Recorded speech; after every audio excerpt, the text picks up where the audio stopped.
Vou ensinar aqui como é que faz um café agora, viu?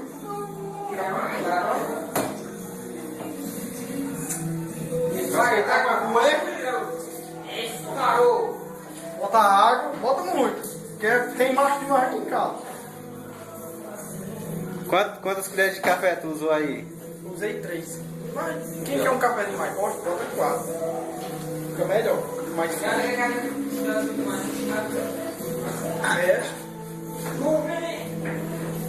É 4 colheres de café pra quanto? Pra 1 litro de água? É. 750 ml de água dá. 750 ml. Tem uma pergunta do nosso internauta lá de São Paulo. Diga lá. Ele está perguntando se o café feito com o restante do pó passado que fica no pano, se ainda presta.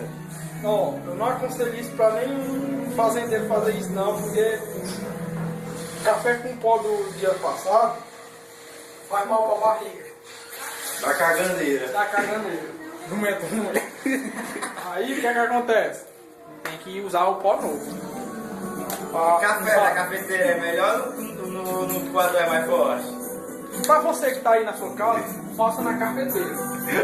Porque na cafeteira ela passa o café mais fraco. E você também. É verdade. Você e você. Você.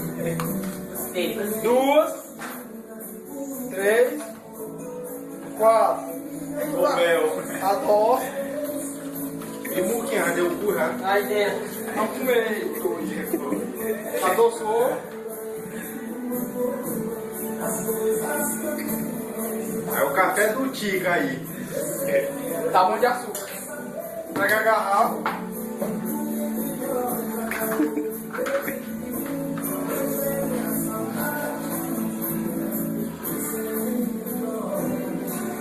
Aí pá, foi aí.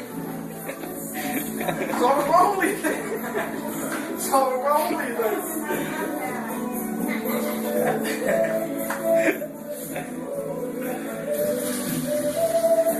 É o higiene, né?